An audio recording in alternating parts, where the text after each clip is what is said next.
அப்படியானால் மசாஜ் செய்வது 2 செயல்பாடுகளை செய்யும் ஒரு வழியாக காணலாம். ஒன்று, தசை தளர்ச்சியை அனுமதிக்க அல்லது உதவுவது. மற்றொன்று, கையை சுற்றியுள்ள வீக்கம் அல்லது எடிமாவை அகற்றுவது. நான் இந்த செயல்முறைகளை பார்க்கும் பொழுது முதலில் செய்ய வேண்டியது, நபர் ஒரு வசதியான நிலையில் இருப்பதை உறுதிப்படுத்துவது. அவர்களின் கை முழங்காலுக்கு மேல், தோளுக்கு மேல் உயரமாக ஆதரிக்கப்பட வேண்டும். அது வீக்கத்தை அகற்ற உதவுகிறது. அவர்களுக்கு நல்ல உடல் ஆதரவு இருக்க வேண்டும் என்பதும் முக்கியம். அதனால் அவர்கள் தளர்வான நிலையில் இருக்கிறார்கள். நாங்கள் பார்க்க வேண்டியது முதலில் மசாஜ் செய்வதை மென்மையான மெதுவான இயக்கங்களில் தசை உடல்களையும் உடலுக்கு அருகிலுள்ள தசைகளையும் தொடங்கி பின்னர் மெதுவாக கையை நோக்கி பின்புறத்திலும் முன்னிலும் பின்னர் விரல்களிலும் இறங்குவது. விரல்கள் பெரும்பாலும் மிகவும் வீங்கி இருக்கும், குறிப்பாக பக்கவாதத்துக்கு பின் முதல் நிலைகளில். அப்படியானால் பியோனி, நீங்களும் முயற்சிக்க விரும்புகிறீர்களா? அப்படியானா நீங்கள் மசாஜ் பயன்படுத்தலாம் உதவுறதுக்கு. ஆமாம், சரி, அதை உங்கள் கைகளில் மென்மையாக செய்யலாம். பின்னர் தசை உடலின் மீது ஒரு நல்ல உறுதியான இயக்கம்.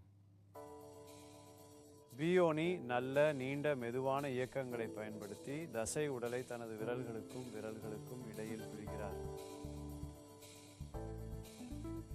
மேல் கையில் 5 அல்லது 10 தடவைகள் செய்த பிறகு நாங்கள் முன்கையை நோக்கி நகரலாம்.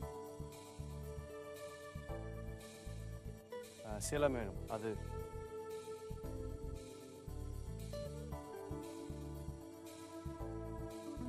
நல்லது. நல்ல மென்மையான மெதுவான தடவைகள். டோனியின் கை தலையணைகளால் நன்றாக ஆதரிக்கப்படுகிறது, ஆனால் பியோனியின் கையால் கூட. பின்பு கையின் பின்புறம் நல்ல மற்றும் மெதுவாக. நீங்கள் மூட்டுகளில் இருந்து கையை நோக்கி சில இயக்கங்களை முயற்சிக்கலாம். அது கையில் வீக்கம் மற்றும் எடிமாவை அகற்ற உதவுகிறது. அது சரி, ஆமாம், நல்ல மற்றும்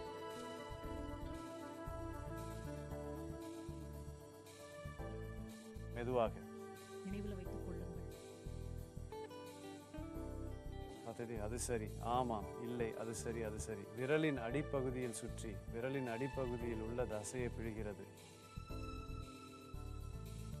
நல்ல மற்றும் மெதுவாக. அதுதான் விரலின் நுனியில் தொடங்குகிறது. அது சரி, அது நல்லது.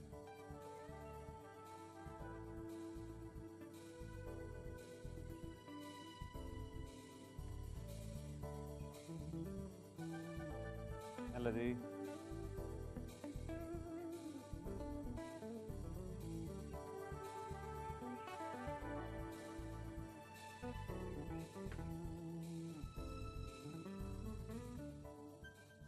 ஆமா, நல்லா பண்ணீங்க, அது நல்லது.